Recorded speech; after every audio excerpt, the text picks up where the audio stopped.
বাংলার প্রাচীন রাজধানী গৌড়ের নীরব প্রান্তরে সময়ের সাক্ষী হয়ে দাঁড়িয়ে আছে এক ঐতিহাসিক স্থাপনা।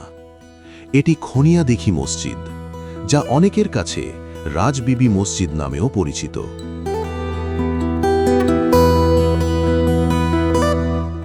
চাঁপাইনবাবগঞ্জ জেলার শিবগঞ্জ উপজেলার ঐতিহাসিক গৌড় অঞ্চলে এক বিশাল দিঘির পাশে দাঁড়িয়ে আছে এই মসজিদ। সেই দিঘির নাম থেকেই এসেছে খনিয়াদিঘি মসজিদ নামটি।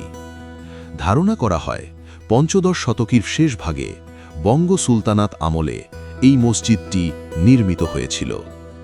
ইতিহাসবিদদের মতে রাজবিবি নামে এক সম্ভ্রান্ত নারী এই মসজিদের নির্মাণের সঙ্গে যুক্ত ছিলেন। আকারে ছোট হলেও স্থাপত্য সৌন্দর্যে মসজিদটি অসাধারণ। মসজিদের মূল নামাজ কক্ষটি বর্গাকার। এর ওপর রয়েছে একটি বড় গম্বুজ। পূর্ব পাশে রয়েছে একটি বারান্দা, যার ওপর নির্মিত হয়েছে 3টি ছোট গম্বুজ। 4 কোণায় অষ্টভুজাকৃতির মিনার আর খিলানযুক্ত প্রবেশপথ, সব কিছুতেই ফুটে ওঠে সুলতানি বাংলার স্থাপত্য শৈলীর স্বাক্ষর। ইটের গাঁথুনি আর টেরাকটার অলঙ্করণ আজও স্মরণ করিয়ে দেয় সেই সময়ের কারিগরদের নিখুঁত দক্ষতা।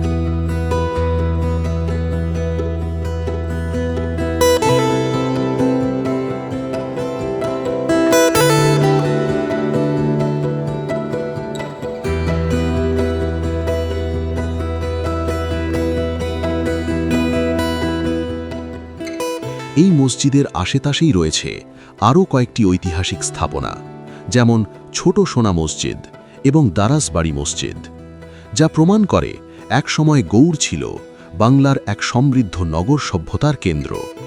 শতাব্দীর পর শতাব্দী কেটে গেছে, রাজ্য বদলেছে, সময় বদলেছে, কিন্তু এই মসজিদ আজও ইবাদত, ইতিহাস আর ঐতিহ্যের নীরব সাক্ষী হয়ে দাঁড়িয়ে আছে।